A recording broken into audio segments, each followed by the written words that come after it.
Wartawan ini sedang merekam sebuah program. Tiba-tiba sesuatu di kejauhan menarik perhatiannya. Dia memutar kamera di sekitar, perlahan-lahan memperbesar, dan ia melihat percikan air di atas es. Sepertinya ada makhluk yang bersembunyi di bawahnya, tapi Mike belum mengetahuinya. Penemuannya telah menempatkan kota yang terisolasi ini perhatian dunia. Ketika wali kota tiba di tempat kejadian, Mike mengangkat kamera ke gua es. Ketika sesuatu muncul dari dalam air, Mike sedikit bingung. Mengapa paus tetap berada di bawah lubang es? Alih-alih melanjutkan hidup, penduduk desa mengatakan kepadanya, tahun ini suhu telah mendingin dengan sangat cepat. 00 laut membeku dalam semalam. Paus tidak bisa berenang sejauh itu di bawah es. Jadi mereka harus tinggal di sini untuk tetap bernapas. Dan itu bukan yang terburuk. Dalam waktu 3 hari, lubang itu akan membeku. Dan kemudian keluarga 3 paus yang malang akan terperangkap di lautan es yang gelap dan mati. Saat itulah ayah paus muncul kembali. Dia tahu persis apa yang akan terjadi padanya, istri dan anak-anaknya. Tetapi dalam menghadapi kekuatan alam yang kejam, tidak ada yang bisa ia lakukan. Pada akhir malam, Mike tidak bisa melupakan ekspresi keputusasaan di mata ikan paus itu. Jadi ia mengedit rekamannya dalam semalam, dan mengirimkannya langsung ke New York. Hari berikutnya, paus itu ada di berita. Kisah ini segera menarik perhatian masyarakat. Tidak lama kemudian, media dikerumuni oleh para jurnalis. Mereka semua ingin menghasilkan uang dari ikan paus. Kamar hotel di kota naik dari genap 0 menjadi 500. Namun, antusiasme mereka tidak surut. Kota perbatasan yang tenang tiba-tiba menjadi hidup. Tetapi sang wali kota tampak sibuk. Paus mungkin telah menjadi berita. Tetapi mereka tidak keluar dari bahaya. Dan tidak semuanya buruk. Penduduk setempat memiliki tradisi membunuh paus.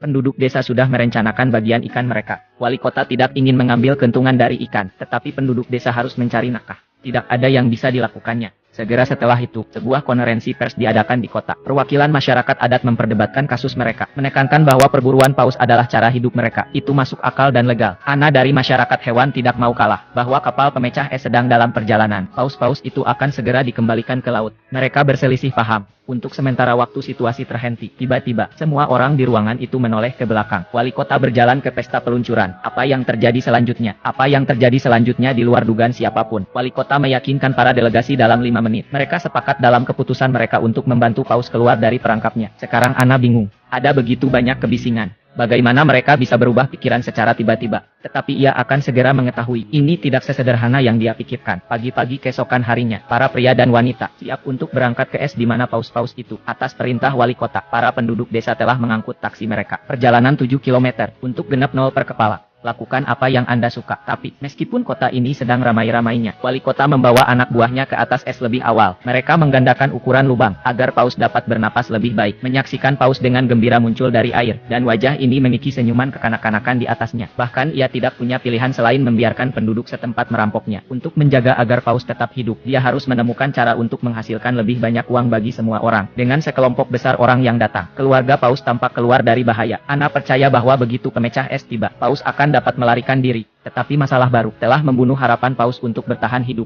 Wanita ini melompat ke samudra Arktik pada suhu 0 di bawah 0. Semua orang mengenakan jaket bulu. Dia hanya mengenakan pakaian selam tipis, dan dia tidak merasakan dingin sama sekali. Ana menolak teman-temannya. Dia menggigit snorkelnya, dan menyelam ke dalam air es. Airnya tertutup es. Laut pun hening, kecuali secercah cahaya melalui lubang. Kegelapan menguasai dunia yang dingin ini. Ana tidak takut. Perhatiannya tertuju pada pemandangan di hadapannya. Sekelompok paus berenang ke arahnya. Dengan rasa ingin tahu mengamati wanita itu. Tiba-tiba, Ana memperhatikan ekor paus kecil dengan jaring ikan yang melilit ekornya. Ia berenang ke arahnya, dan paus muda itu tahu bahwa manusia di depannya ada di sana untuk membantunya. Dia tetap berada di tempatnya. Siapa sangka bahwa wanita ini akan mempertaruhkan hidupnya hanya untuk membersihkan tumpukan jaring ikan. Ana berenang perlahan di belakang paus muda, menarik belati dari kakinya, mengiris keras melalui jaring keras dengan kekuatan. Paus muda memutar ekornya sebagai respons. Jaring terlepas tanpa hambatan. Keluarga paus berenang ke arah Ana. Sebuah gerakan diam-diam dari rasa terima kasih. Ana membeku sejenak, kembali ke pantai. Dia dengan bersemangat mengatakan kepada semua orang, bayi paus tidak bisa berenang sendiri, karena jaring itu mencekik ekornya. Sekarang masalahnya sudah terpecahkan. Hanya harus menunggu es pecah, dan itu saja. Tapi itu tidak semudah yang Ana pikirkan. Menjelang sore hari, suhu udara turun secara dramatis. Air di mulut gua telah membeku lagi. Keluarga paus belum makan selama 7 hari. Untuk bertahan hidup, mereka telah menggunakan semua energi mereka.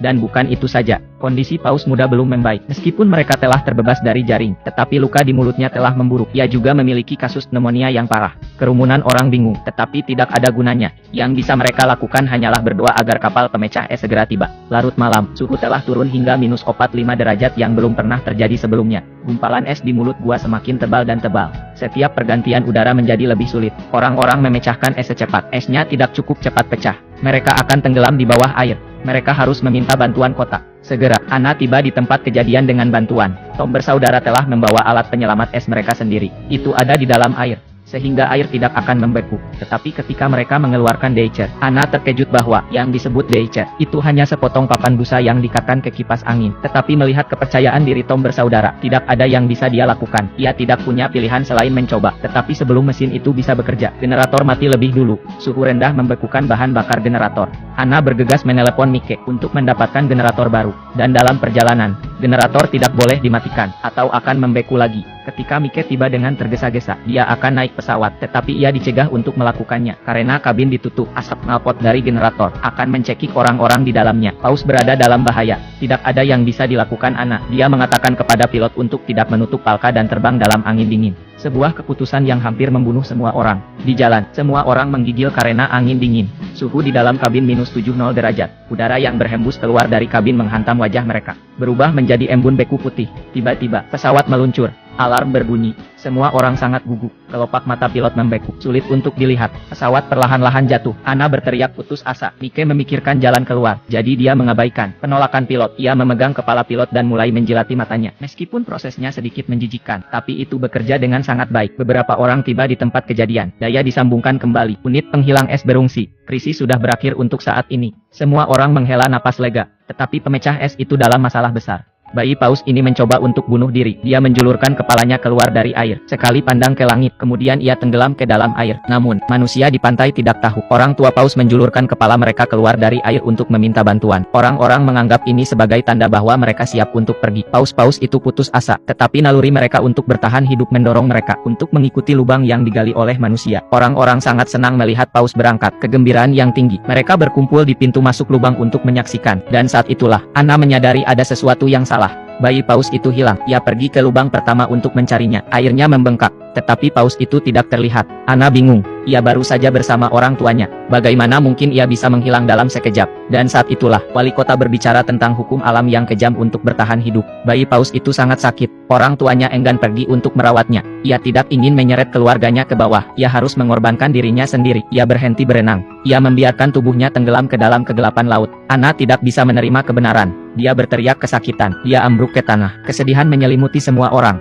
Tetapi penyelamatan terus berlanjut. Hawa dingin akan datang. Mereka harus segera mencapai perairan terbuka secepat mungkin. Kalau tidak, dua paus yang tersisa akan tenggelam juga. Wali kota telah memobilisasi semua warga. Semua orang menghentikan apa yang mereka lakukan. Mereka mengambil peralatan mereka dan bergegas ke lokasi. Meskipun banyak orang datang untuk membantu, tetapi masih ada masalah di hadapan mereka. Esnya menumpuk. Dinding es telah terbentuk ribuan kilometer di bawah laut. Kapal pemecah es terjebak 200 menjauhnya. Tidak mungkin menerobos dengan tangan. Tetapi Ana tidak menyerah. Dia mendekati presiden, berharap bahwa ia akan mengesampingkan prasangkanya untuk sementara waktu, untuk meminta bantuan dari Angkatan Laut Soviet di dekatnya. Mintalah bantuan dari pemecah es mereka. Presiden belum pernah mendengar permintaan semacam itu. Uni Soviet adalah saingan Amerika Serikat. Ana ingin meminta bantuan mereka, dan kolonel mengatakan itu tidak mungkin. Kata-kata Ana selanjutnya, tetapi kata-kata Ana berikutnya membuat mereka tidak bisa berkata-kata. Seluruh negeri menyaksikan untuk menyelamatkan paus. Saat itu tengah berlangsung pemilihan umum. Jika presiden tidak setuju, ketika itu berakhir, Ana akan berbaris dan memprotes, dan itulah bagaimana dia akan dipilih. Presiden tidak menyangka Ana akan mengatakan itu. Ia tidak tahu apa yang harus dilakukan. Pada akhirnya, solusi Ana berhasil. Presiden ditekan, setuju untuk meminta bantuan Angkatan Laut Soviet. Ketika berita itu tersiar, media berita dunia meledak. Tidak ada yang bisa membayangkan, dua rial perang dingin akan setuju untuk bekerja sama untuk menyelamatkan paus. Berita itu sampai ke tempat kejadian. Kerumunan orang terinspirasi. Semua orang penuh energi. Segera mereka menggali sampai ke kaki dinding es. 425 lubang di seluruh lautan beku. Itu adalah kerja keras, tetapi semua orang senang. Tiba-tiba, sirene berbunyi, menarik perhatian semua orang. Di kejauhan, kapal pemecah es Soviet datang dengan cepat. Ana tidak menyangka Soviet akan datang begitu cepat. Pikiran bahwa paus akan segera dapat melarikan diri. Hatinya akhirnya lega. Namun, suasana di atas kapal pemecah es sangat berat. Dinding es itu lebih besar dari yang diperkirakan kapten. Tidak akan mudah untuk mencapai pintu keluar. Kapten memberikan perintah untuk memperlambat laju. Dengan ragu-ragu, ia mengarahkan ke arah dinding. Orang-orang di pantai menahan napas. Harapan yang tinggi, tetapi detik berikutnya kecepatannya terlalu lambat. Dinding es tidak bergerak sama sekali. Tetapi, saat kerumunan orang kecewa, suara kapten terdengar melalui radio. Kawan-kawan, kami hanya menguji air. Kita akan mempercepat. Menyingkirlah dari jalan. Segera setelah kata-kata itu diucapkan, pemecah es datang dengan kecepatan yang lebih cepat. Ia menghantam dinding. Sebuah retakan besar terjadi. Tetapi dinding es tidak pecah. Kapten tidak senang. Ia memerintahkan kapal pemecah es untuk melaju dengan kecepatan penuh. Entah pistol es akan menerobos, atau kapal akan hancur. Dalam sekejap, hati para pria itu terangkat. Pada titik ini, pemecah es meluncur ke depan, dan dinding es pecah menjadi lubang besar. Semangat juang para pejuang sangat mengejutkan. Ini bukan waktunya untuk bersukacita. Kerumunan orang bergegas ke dinding dan menunggu. Namun, 1 menit telah berlalu, 2 menit telah berlalu. Tetapi paus itu lambat untuk menampakkan dirinya. Tapi, tepat ketika semua orang berpikir mereka telah gagal, sesosok tubuh muncul dari kedalaman, dan langsung ke langit, menyaksikan 2 ekor paus saling berkejaran, berenang ke kejauhan. Semua orang merasa bahagia untuk mereka dari lubuk hati mereka yang terdalam. Pada saat ini, orang lupa akan perjuangan antara politik dan kepentingan, melupakan perpecahan antara bangsa dan ras. Dalam menghadapi mukjizat besar kehidupan, mereka bersorak bersama. Untuk waktu yang lama mereka tidak bisa berhenti.